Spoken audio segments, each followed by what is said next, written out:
Good evening বন্ধুরা।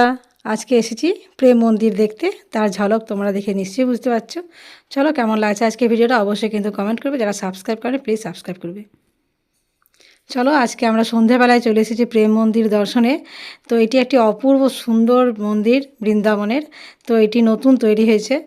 তো চলো ভেতরে যাওয়া যাক। এত ভিড় দেখে প্রথমে ঘাবড়িয়ে গেছিলাম, ভেবেছিলাম ভেতরে যেতে পারবো না। তো যেদিক থেকে লাইনটা শুরু হয়েছে আস্তে আস্তে সেই লাইনের মধ্যে ঢুকে পড়েছি। এবার গেট পেরিয়ে ওদিকে যাওয়ার ব্যাপার। আমাদের দলের অধিকাংশ আসেনি, শুধু এসেছি আমরা চারজন। এই ভিড় টপকে আমরা চারজন আসতে পেরেছি। এই ভিড় দেখে না আমাদের গ্রুপে যারা ছিল তারা সব বাইরেই রয়ে গেছে। সেটা আমি অবশ্য পরে জানতে পেরেছি, বেরিয়ে পর যখন খোঁজ নিলাম ওরা বললো আমরা যাইনি, বাইরেই আছি।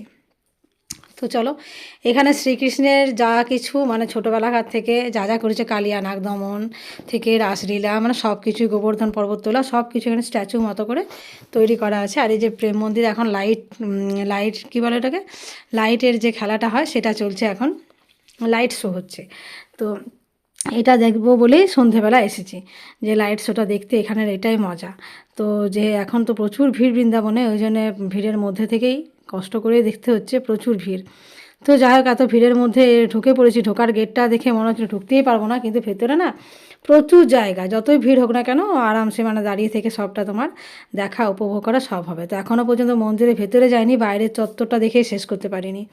এখানে তোমার ওয়াটার ড্যান্স চলছে, আর ওয়াটার ড্যান্সে প্রজেকশনের মাধ্যমে তোমার এই শ্রীকৃষ্ণ লীলা চলছে এখন। এটিও খানিকক্ষণ দাঁড়িয়ে দেখলাম, খুব সুন্দর লাগছিল। আর সেই সাথে চলছে লাইট শো, একসাথেই দুটো দেখানো হচ্ছে। আর চারিদিকটা পুরো একদম ঘুটঘুটে অন্ধকার করে দিয়েছে, যাতে করে এই প্রজেকশনের লাইট আর প্রেম মন্দিরের লাইটের যে শোটা চলছে সেটা যাতে দেখতে কারো অসুবিধা না হয় সেই জন্য। তো খুব সুন্দর আমরা উপভোগ করেছি। তো এত ভিড় দেখে ভয়ে ঢুকছিলাম না, এখন মনে হচ্ছে ভাগ্যিস আমরা ভেতরটায় এলাম। তো সত্যি অপূর্ব সুন্দর, না এলে কিন্তু ভীষণ মিস করতাম। সবাই বাইরে থেকেই ঘুরে গেছে আমাদের সঙ্গে, যারা এসেছিলো আমরাই শুধুমাত্র ভেতরে ঢুকেছি। তো তোমাদের সঙ্গে যতটা সম্ভব শেয়ার করলাম। তো চলো, ভেতরে তো যাবোই মন্দিরের, আগে এখানটা দেখে শেষ করে নিই। তো তোমরা যারা বৃন্দাবন গেছো তারা তো দেখেইছো, আর আমরা প্রথমবার এসেছিলাম, দারুণ লাগলো। চারিদিক থেকে মনে হচ্ছে দাঁড়িয়ে দাঁড়িয়ে একটু ছবি তুলি, ভিডিও তুলি, কিন্তু এত ভিড়, এতে লোকে একদম ঠিক ঠিক করছে, আর সেরকম মোবাইল জ্বলছে, প্রত্যেকেই ভিডিও বানাচ্ছে এখানে। তো যাই হোক, অপূর্ব সুন্দর, না এলে সত্যিই মিস হতো। এই দেখো শ্রীকৃষ্ণের মুখটা কী সুন্দর লাগছে ওয়াটার ড্যান্সের ভেতরে, সুন্দর একটি হাসি মুখ, দুর্দান্ত। এখানে আমাদের অনেকটা সময় পেরিয়ে গেল, আমরা এখান থেকে বেরোতেই পারছিলাম না মনে হয়। তাও আমার কর্তা বলছে চলো ভেতর দিকে যাই, যেহেতু এখন মানুষজন বাইরে আছে, ভেতরটা এসে ফাঁকা, ভেতরটা দেখে নিই। ঠিকই বলেছে। তো এটা দেখে না আর মানে সরতেই পারা যাচ্ছে এখান থেকে মানে মা যশোদার সাথে শ্রীকৃষ্ণের ছোটোবেলার পুরো লীলাটা তুলে ধরেছে। তো মনে হচ্ছিলো একটু দেখি, আর ব্যাকগ্রাউন্ডের গানগুলোও বেশ সুন্দর হচ্ছিল। তো সেই জন্য এখান থেকে মানে সরে যাওয়াই যাচ্ছিল না একদমই। আর এই দেখো গোবর্ধন পর্বত, এখানে পুরো একদম উপর থেকে জল আসছে, আর সমস্ত গ্রামবাসীদের নিয়ে যে গোপাল দাঁড়িয়েছিল ভেতরে, সেটা এখানে তুলে ধরা হয়েছে। আর কত সুন্দর কালারগুলো চেঞ্জ হচ্ছে। চলো ভেতরে চলে এসেছি, বিশাল সিঁড়ি টপকে এসেছি, অনেকটা সিঁড়ি ছিল।